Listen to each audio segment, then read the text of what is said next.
At some point in his journey home, Odysseus is offered everything most people spend their entire lives chasing. Not comfort, not safety, not even happiness, immortality.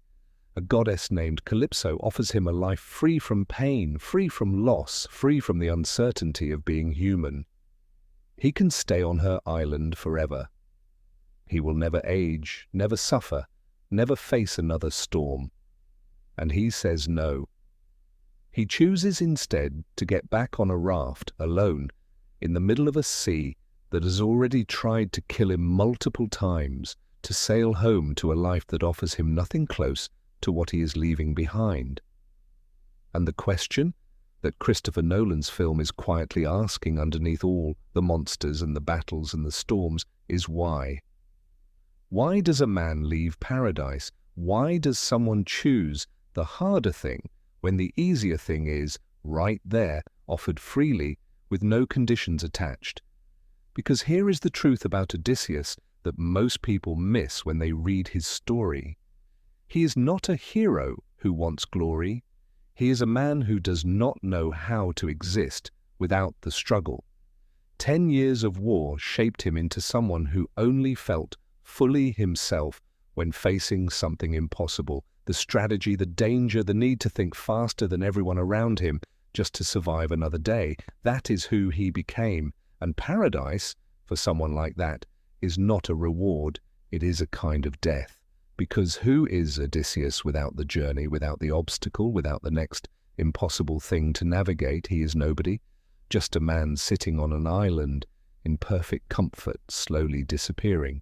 Psychologists have a name for this pattern. It appears in people whose identity became so fused with their struggle that they cannot separate who they are from what they are going through. The struggle stops being something they are surviving. It becomes something they are, and when it is taken away, even replaced with something better, the loss of it feels like losing themselves entirely.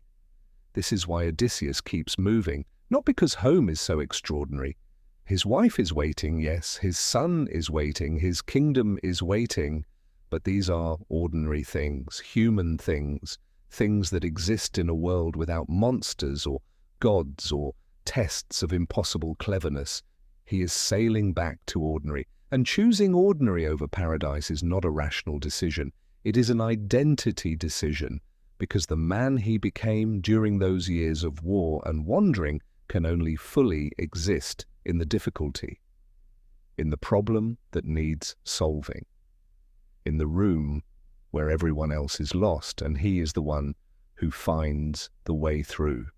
And here is where the story stops being ancient, because most people watching this film, whether they have read Homer or not, will recognize something in Odysseus that they have seen much closer to home. The person who cannot rest even when they have earned it, the man who creates new problems when the old ones are solved, the one who feels most alive at the edge of something difficult and most uncomfortable, sitting still in something good.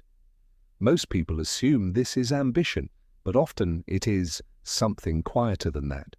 It is the fear that without the struggle, there is no self left to discover, that the version of them that exists in the peace and the comfort and the ordinary is somehow less real than the one that exists in the difficulty.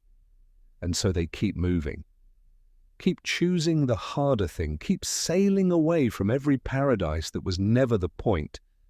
Because for a man like Odysseus, home was never really the destination. The journey was, and arriving would mean admitting something he spent 10 years avoiding, that the person waiting for him at home is someone he has not been for a very long time.